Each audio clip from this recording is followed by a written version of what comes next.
Skrējieni, sitieni, taktika un sportiskais azarts. Viss, kas raksturo īstu regbija spēli, nu pat bija skatāms Ļaudonā.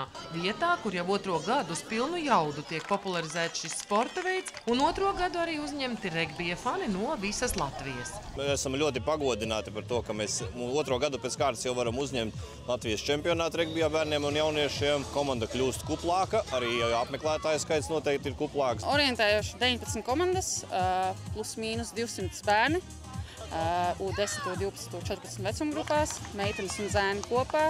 Regbijs Ļaudonā ir ienesis, man liekas, tādu patiesu sportisku garu gan bērnu vidū, gan tādu saliedēšanos arī vecāku vidū, jo mēs jau esam tiešām tāda jau regbija ģimene. Vecāki, kurus bieži vien pagastās aktīvajā dzīvē varbūt nevarēja satikt, tad šeit ir mammas, tēti, omes, krustmātes un visi nāk atbalstīt un kopiena stiprinās un kļūst tāds viens veselums. Un tas, man liekas, šeit ir lielākais iegūms, tāpat kā bērnu saikne ar vecākiem. Ka vecāks atbalsta, bērns dzenās uz priekšu, pārvar grūtības, un tas ir pats nozīmīgākais, ko dod šī platforma regbijs.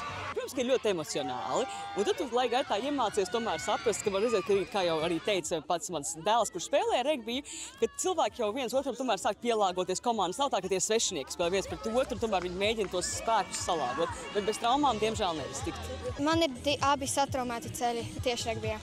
Bet tu turpināsi spēlēt? Tā kā man viss būs labi, tad es turpināšu. Bet kas ir tas, kas liek arī pēc traumām tomēr gribēt turpināt spēlēt? Kas tajā regbijā ir tik īpaši? Ja ir labi komandas biedri, tad arī gribas spēlēt. Ir tas cīņas pars, ir komandas darbs, ir viss. Tā kā tas sports arī ir fizisks. Un aktīvam jābūt vienkārši, lai spēlētu. Patīk, ka tur ir adrenalīns, ir līmenis paaugstinās nedaudz vairāk. Un tad tur tas tvēriens arī, ka tu vari tā, Priecīgākā daļa ir tas piezīmējums, ka tu īstenībā dabū punktu. Jā. Man atsūtīja brālēns no Austrālijas regbija bumbu.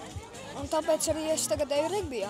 Kādam jābūt, lai varētu spēlēt regbiju? Tu vari gan jebkurš spēlēt, man šķiet. Galvenais tu uzņēmību trenēties un iet uz mērķi. Jā, mans labākais draugs spēlēja. Un tad es arī spēlēju regbiju, viņš ļoti foršs sports ir. Kāpēc? Kas ir tas foršākais? Komanda, bet ir traumatisks sporta veids, jā.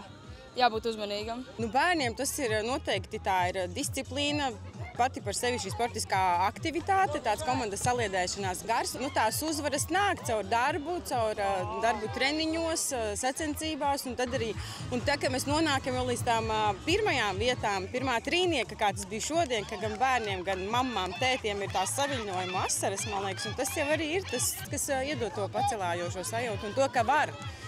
Arī no tādiem mazajiem lauku bērniem, kas nezināja, kas ir regbijs, viņi jau tagad cīnās tiešām par vietām un paši par sevi ir lepni, un mēs ar viņiem lepojamies. Tiešām ceru, ka arī šīs mājas spēles mūsu bērniem iedos vēl tādu papildus motivāciju, deksmi, ka viņi var cīnīties tiešām jau ar daudz pieredzējošākām komandām, un tā kā regbijs Ļaudonā ir un būs un viss notiek. Es aicinu, lai nāk pievienojas vēl, jo ir iespējas visiem pilnībā tikt uz laukumu un galvenais, ka viņiem arī padodas. Bet viņi brauc no visas apkārtnes, ne tikai Ļaudona. Jā, ir brauc no Bērzonas, Sauleskalna, tur mēs arī organizējam autobusu, kas viņus atved un aizved. Jau no Rūdens ir arī pievienojušies bērni no Madonas, tāpat arī tepat no Ļaudonas, Kalnvirsas. Bet šī ir lieliska iespēja, lai aizceļot arī uz kādām ārvalstīm, ko jau pierādījušas no Ļaudonas 3 meitenes, piedaloties U14 izlasē. Es ļoti aicinu, lai nāk vēl bērni sadraudzēties kopā, paspēlēt bumbu, būt aktīviem. Es neaicinu čempionus, bet par tādiem es aicinu, es piedāvāju viņiem izaugt tādiem. Ir forši, regbijs ir forši. 3, 4, Ļaudona! Sandra Zariņa, Andris Milnis, RTV.